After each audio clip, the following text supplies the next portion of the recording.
I remember my arm before I remember the gun. Not the shouting, not the smoke, just my left arm held up in the rain, keeping a bottle of plasma high like a lantern, because if that bottle dropped, his chance dropped with it.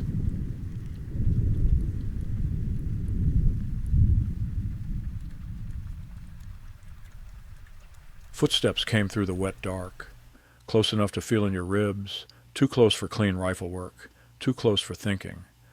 That's when war stops being a story and turns into a moment.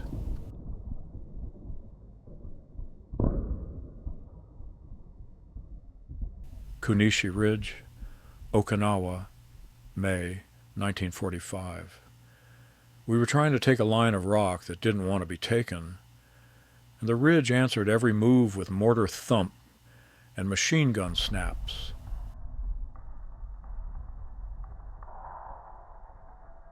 I was a corpsman in the United States Navy attached to the Marines, 18 years old, still a kid, if I'm being honest.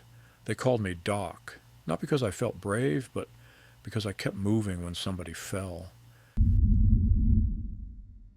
That ridge was jagged coral and mud, no clean cover, just sharp rock, shallow scrapes, and water running down into everything. The air tasted like wet dirt and burned powder, and you learned fast, if you stood up, you didn't stay standing. The platoon leader went down out where the ridge offered no mercy. I saw him drop, and my body moved before my thoughts could argue. I crawled on elbows and knees, feeling rounds cut the air above me like scissors. When you're a corpsman, you don't get the luxury of panic. You go into steps. Find the wound, stop the bleeding, keep him breathing. I set the needle, started the plasma line, and I kept my head low enough to live. Plasma works when gravity helps it, so the bottle has to stay high. That became my rule. Left arm up, always up. If it dropped, his chance dropped with it.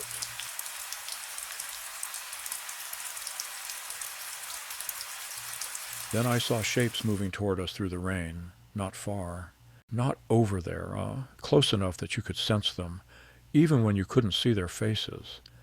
And I knew one thing, if they reached us, he was done. My left hand stayed up. My right hand went to my side. I drew my .45. It wasn't a heroic moment, it was a practical one. At that distance, you don't need a speech. You need something you trust.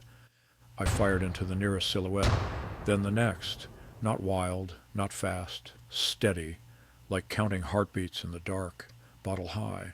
Pistol low and tight, one hand for life, one hand for war. A grenade went off close enough to turn the world white. Light. Pressure. A hard punch that didn't leave a bruise. It left a gap in your senses. For a second, everything was ringing and nothing was real.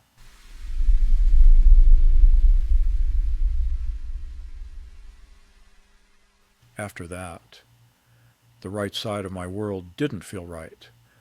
Rain hit my face and didn't cool it. Everything burned.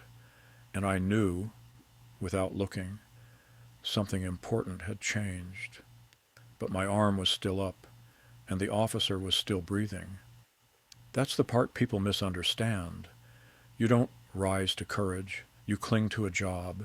You keep your hands moving, because stopping feels worse than pain. So I stayed there in the rain, doing what I came to do. Every second mattered. Seconds for the Marines around us to hold. Seconds for somebody to drag the lieutenant back. Seconds for a line on a ridge to stay unbroken. War is made of seconds you can't afford, and seconds you pay for anyway. A .45 is honest. It's for close work. But the night didn't care about honest weapons. The ridge kept throwing more at us than a pistol was meant to answer, and I felt that limit closing in. I saw rifles lying in the mud near men who weren't getting back up. I took one, then another. Not for glory, for function. If my hands could still work, I was going to make them work. More movement, more shadows, the kind you feel before you see. I fired when I had to, I crawled when I could, and through it all, I kept the officer's chance alive, long enough for help to reach us.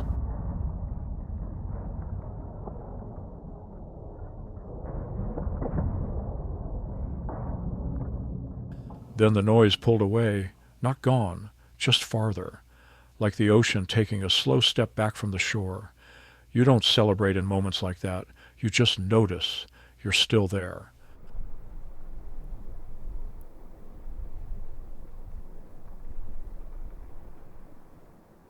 I finally lowered my left arm.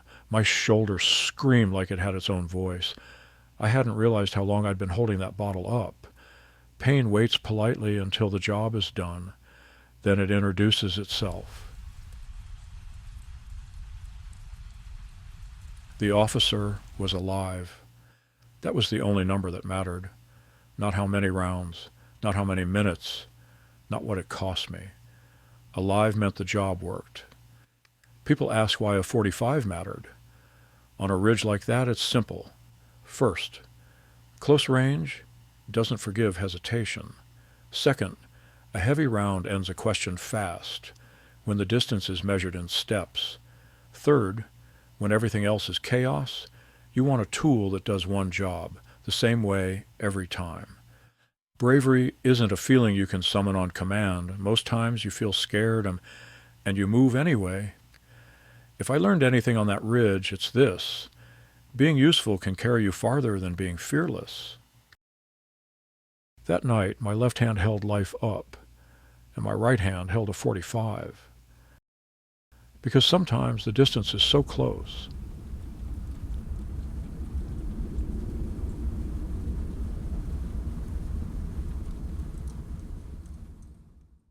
Robert Eugene Bush, hospital apprentice, first class, United States Navy, attached to the 1st Marine Division on Okinawa. This episode is based on the official Medal of Honor citation. Dialogue is dramatized. The event is real.